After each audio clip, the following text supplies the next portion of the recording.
Bruce Engelsma is the CEO and of Kraus Anderson.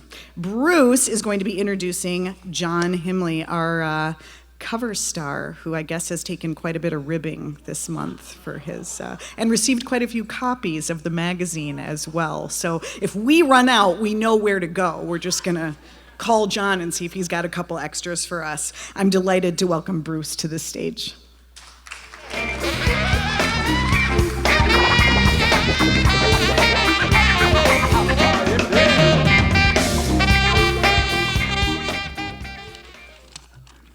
Well, wow, what an incredible group of business leaders here.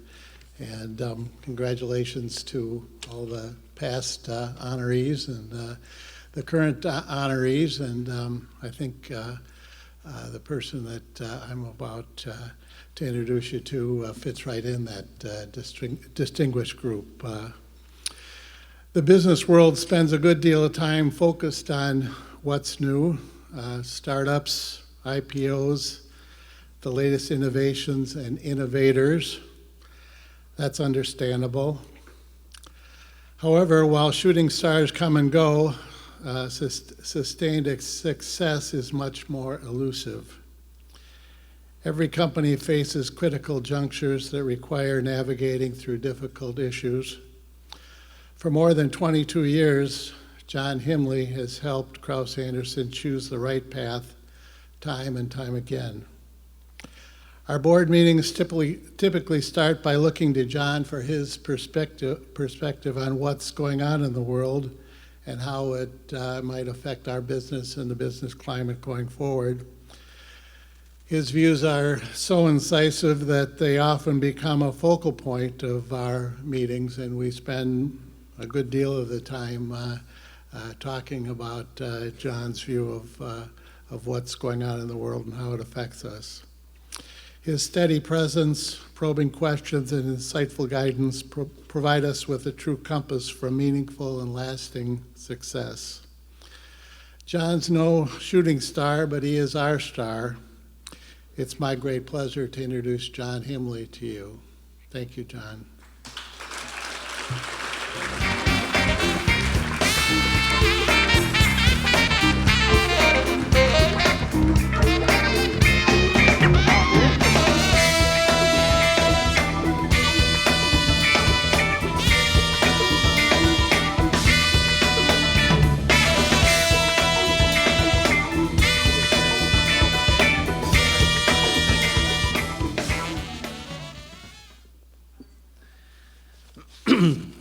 Well, first off, Bruce, thank you for those most generous comments. It's really been a personal privilege for me to have been affiliated with Kraus Anderson over these last several years. It's truly a company that is not only financially strong, but there's a real deep commitment to client satisfaction and ultimately doing the right thing. So thank you to KA. I don't know if you nominated me, by the way, for the cover. That's been a little bit of a problem. I have taken a lot of incoming flack over that. But in any event, I certainly want to thank Twin City Business, your team, everybody involved. And I just have to say, too, as somebody who has subscribed and read, I think, every issue since you started, congratulations on 30 years.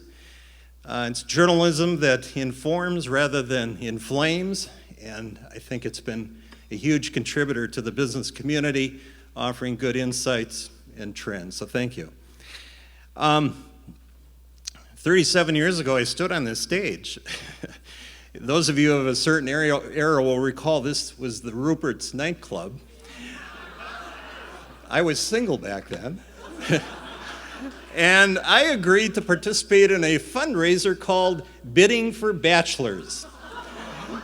I think kind of politically incorrect today, but I guess they have the Bachelor and Bachelorette, so whatever. So I agreed to participate, put together a date package, was here and with 10 others in Texas, and we all did our best to generate excitement for this date. And I couldn't see very well because the lights were up, but I could see hands going up, and I was kind of proud of the fact that I got the bids up pretty high. Well, I discovered after the fact that the winning bidder was a woman who I kind of started seeing a couple months ago before that. And she had sworn beforehand she was not going to attend. And even if she did, she was not going to bid. Well, she did. She spent her whole tax refund plus some to get the date. And we were married 6 months later. Karen Himle.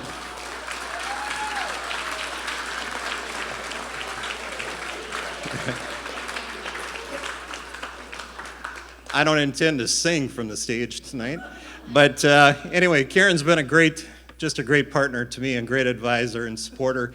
We're blessed with two really smart, independent daughters, one of whom is here tonight, Kirsten, and my sister and brother-in-law. And there's just so many friends and colleagues that I've seen here tonight, and thank you for all of you. So, in the context of my work over the years advising companies and having served on several boards, I will just tell you this, that there's an issue that I think is perhaps the most overpromised but often under-delivered factor for many, many companies. And what's also interesting about it, if you take a look at it, in many organizations, it's either the most or second most valuable asset of the company. And I'm talking about the issue of trust. And if you think about it, it's easy to kind of do the eye roll and say, well, trust, yeah, that's the soft stuff. And I'm a numbers geek. I love financial performance numbers. But the issue of trust is hugely important in business today, much more important than it was even 10, 20, 30 years ago. Some very credible business studies have quantified the value of trust and reputation to public companies to account for at least 25% or more of the market cap. Think about that. That's a huge number. It's real. So let me offer a couple of thoughts or insights related to business trust. Number one, I would just tell you that based on my experience, the higher level of trust in the company, the better business performance. And if you think about the companies and the brands that you trust the most, what are some of the commonalities? They tend to enjoy very high market demand, customer loyalty, high promoter scores. They tend to be companies that can often charge a premium price. Shareholders trust the direction of the company. They're viewed as an employer of choice, which is increasingly important in today's tight labor markets. And regulators, the news media, and other influencers tend to support the company, particularly in times of challenge. Think across the companies that perhaps fit that description, both in this community and nationally, and I think you'll start to kind of see where I'm going with this. The second kind of key point or insight I would offer up is this: it's the reverse, and that is companies that have lower levels of trust tend to incur higher risk exposures. And it wasn't that many years ago when, for instance, most crisis matters were seen as, well, they're just a legal problem, or they're just a PR problem. And today, many risk exposures, especially what I call outrage risks, have become materially consequential to businesses in a way that never existed 10, 20 years ago. There are two primary drivers to this new reality. Number one, it's important to understand this: legal compliance is almost never adequate anymore. Okay? A company's stakeholders almost always have a higher level of expectation for the company than legal compliance, which is maybe down here. Highly trusted companies work to understand what were the gaps between the expectation and legal compliance, and they work to try to close that gap and meet that expectation bar. Why? Because legal compliance in and of itself is no longer adequate. And secondly, consumers, the public, and activists have become the new regulator. Think about that one for a moment. It wasn't too many years ago when you had to write members of Congress and regulators and do all this other stuff. And why would you do that today?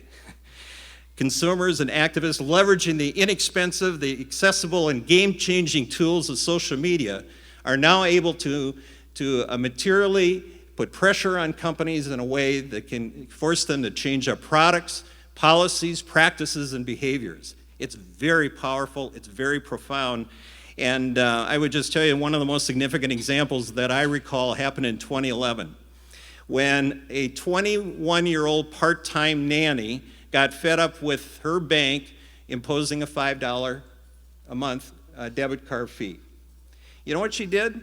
Sitting in a coffee shop with nothing more than her laptop and a free social media platform, she recruited over 300,000 consumers protesting the debit card fees. And then she turned around, she said, well, let's move our accounts out of banks and into credit unions. Resulted in one of the largest one-day transfers of assets out of banks into credit unions in U.S. history. Think about that. It's very, very powerful because in the end, the largest banks in this country, Citibank, Bank of America, Wells Fargo, they all capitulated. And they terminated the fees not because regulators said they had to, but because the marketplace said they had to. So, in closing, I would just offer up, well, how should boards of management think about managing trust? What comes to mind as I look at this, really three things stand out. One, these companies intentionally elevate trust as a top priority. Ask yourselves this question. Is trust just a marketing slogan? Is it just a cliche or messaging? Or is trust going to be managed as a valuable company asset that is built and protected through the ongoing execution of the business and the culture? Second, these companies elevate key decisions and view them through the lens of trust. Will it protect and build trust or not?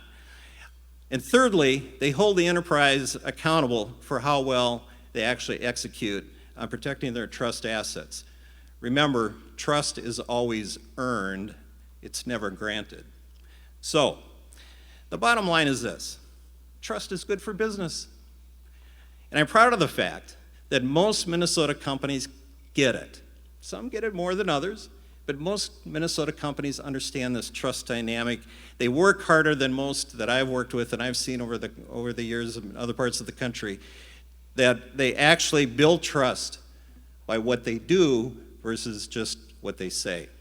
So again, thank you to Bruce, to KA, to Twin City Business, the entire team, to all of you here tonight who have a vested interest in spending a little time in supporting the vitality and health of our business community and the larger community. So thank you very much.